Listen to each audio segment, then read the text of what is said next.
À Ingrande, autrefois, on était de la grande cour ou de la courtille, mais sûrement pas des deux. Ça, c'était impossible, impensable. La courtille a vu le jour, la première, en 1861.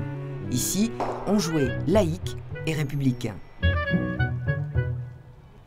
À 2 pas de là, même jeu, même enjeu, même ardeur. Oui, c'est rapide. On va mettre un radar au milieu. Mais sous le regard du bon Dieu. D'ailleurs, à l'origine, en 1879, la grande cour s'appelait œuvre des cercles catholiques ouvriers.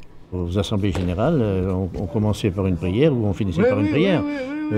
Chose qu'on ne fait plus, bien sûr. Pour résumer, c'était les ouvriers et les patrons.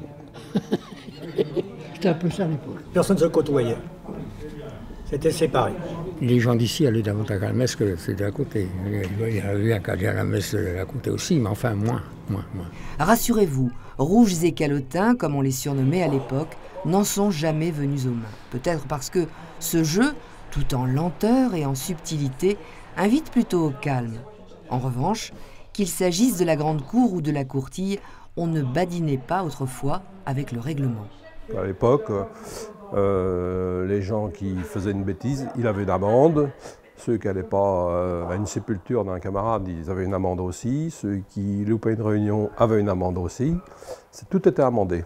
C'était sociétaire, toi, à l'époque. Décembre 1952, oui. C'est un concours que j'avais gagné. Apparemment, je serai là. Il y a encore 50 ans, le port de la cravate était fortement recommandé, qu'on aille à la messe ou non. Et si ces messieurs, à l'époque, étaient bien d'accord sur un point, qu'ils aient pu être d'un bord ou de l'autre, c'était au sujet des femmes. Là, c'était carrément l'union sacrée. Mère, sœur, épouse ou fiancée étaient strictement interdites dans les deux sociétés. Alors là, si elle mettait les pieds dans le jeu, je crois que, si j'ai bien compris, que le mari avait une punition. Soit il était peut-être bien 8 jours sans remettre les pieds à la société, ou une amende, je ne sais pas, je ne sais plus très bien. À la courtille, c'est en 1983 que le jeu s'est ouvert aux dames. Ah oui, il y a des boules. Hop là.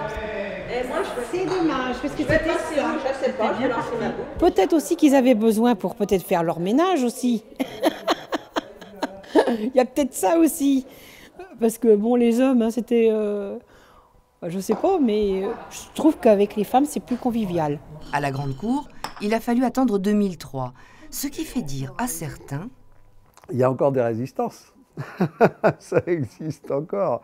Mais ça, je crois que c'est les irréductibles. Et puis, donc les femmes n'auront jamais raison avec eux. Mais bon, ils sont très très peu. Maintenant, les femmes font partie intégrante de la société.